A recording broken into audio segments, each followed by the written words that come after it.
Hey everybody, I wanted to tell you about a nightmare scenario I had with a pediatric patient with a Spondy. So this is when I was in Nashville. This kid, he was I think 14 at the time, and he was a soccer player. Now I was currently treating him for a gamekeeper's thumb from a skiing injury, but I had treated him for Achilles tendon issues, knee issues. I treated his mom, she had shoulder pain. I treated his sister, so I knew them really well. Nonetheless, he went back to his doctor for his thumb follow up, and while they were there, they mentioned that he's been having low back pain. Doc did an X-ray and found that he had an L3 pars defect bilaterally. And so one, it's weird because it's an L3, and it was a bilateral pars defect, but it hadn't slipped yet. So Doc, being very conservative, put him in a hip a brace for I believe 3 months, and so this was a lumbar brace, but it also kept one of his legs in neutral. It wouldn't allow him to extend past neutral. He could flex, but he just couldn't extend on one side. And it may actually have been a unilateral, now that I think about it. So nonetheless, braced him, and then when we started PT, it was super conservative, right? We started first just regaining range of motion with lumbar stabilization. He progressed really well through those stages. X-rays are demonstrating over time that nothing's progressing. So then we started getting into, closed kinetic exercises, some of the open kinetic exercises. Started getting more functional over time. And this is like weeks and weeks and months. We eventually got him into beginning plyometrics. He's progressing well with everything, not having any flare-ups. Now, granted, he was super weak because he was braced. He was very stiff because he was braced. So we started working him in. Is when we started really getting him into his agility training, things like that. He started having a lot of problems. But anytime he had a flare-up, we would dial it back and then progress him as appropriately. We even got him into where he was playing a little bit in the soccer game. But again, it'd be like, he'd start playing, he'd do good for a month, and then he'd have a flare-up, and we'd have to pull back for a couple weeks. So we did a follow-up X-ray, and now it actually showed bilateral deficits and a slip. I can't remember how much. So at that point, Doc and the family and the doctor decided to take a bone graft from his greater iliac crest, and then they used that to stabilize the vertebrae, the L3 slipping on L4. And same thing, we shut him down, put him in a brace, but it wasn't the hip extension brace this time, but put him in a brace. Slowly got him back into things. But this time it was by the time we even got into his closed kinetic exercise, after we done, range of motion, after we've done stabilizing, he started having issues. And so why was he not getting better? I mean, we were very conservative the first time. Second time out, why is the surgery not making his symptoms get better? So then they started looking a little bit more, and they found that, and he's losing a lot of weight over this time.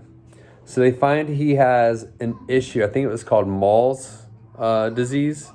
Something to do, with enzymes. So we're thinking, maybe he was having poor nutrition absorption because of that. So they treat him for that. Still doesn't get better. Come to find out, his diaphragm is compressing on his, I believe it was the arcuate ligament of his diaphragm was compressing on one of his veins. And so now Doc's thinking maybe that's, one, causing some of his low back pain, but two, it's not allowing him to get good nutrition. Now, this had been doing this for years. They just now found it. So then that even has me thinking, is all the core work we've been doing lately making that worse? So nonetheless, so they do a surgery to release that, and that the vein there, because it had been compressed his whole life, it was really small. So it was like a gap even after they released it.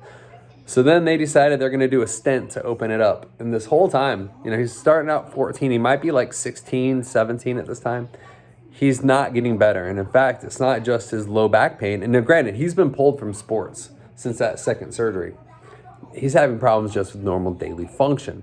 So all of a sudden, this is when I move away, but I kind of kept up with him. Starts getting to where he can't walk. He's losing his balance. He can't use his arms, right? So I'm thinking at this point, maybe there's some kind of a, I forget what it's called. It's a psychosocial thing where your brain is making it to where you can't, you're showing signs of paralysis. Slipping my mind what it's called. But, the mom keeps digging. After probably a year and a half of testing, they find out he has multiple sclerosis. But it's not the kind where, you get an attack, it remits, you get better, and then, a couple years later you get an attack. He has a progressive MS. So, I mean, he's been in, rehab. It's been 4 years since I moved here. So this has been going on for 4 years since they finally diagnosed him.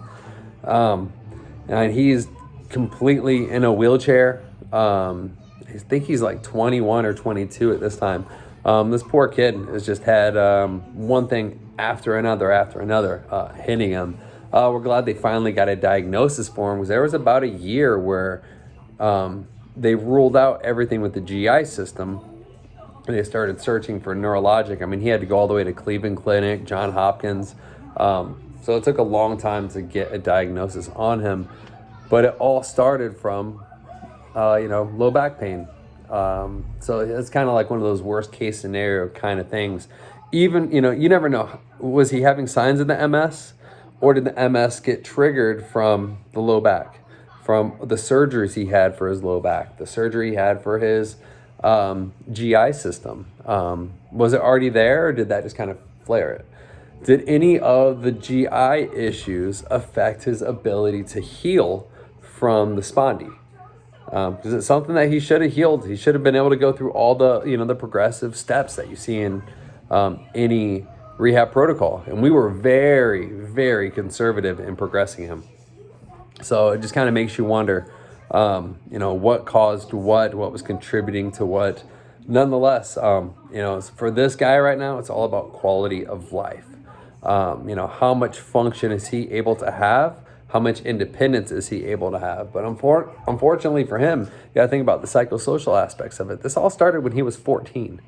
Not just being, missing a season of soccer, but, getting back to his sport, getting pulled again. Now, he's having to miss all of his social aspects because of all of his medical issues.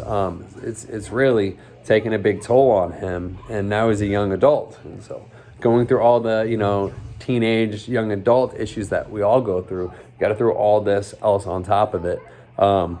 So I always like sharing this story. It seems like every single year I share this story, there's always something else that gets added on to it because we find out a little bit more. So I just like to share that one with you guys, and thanks for listening.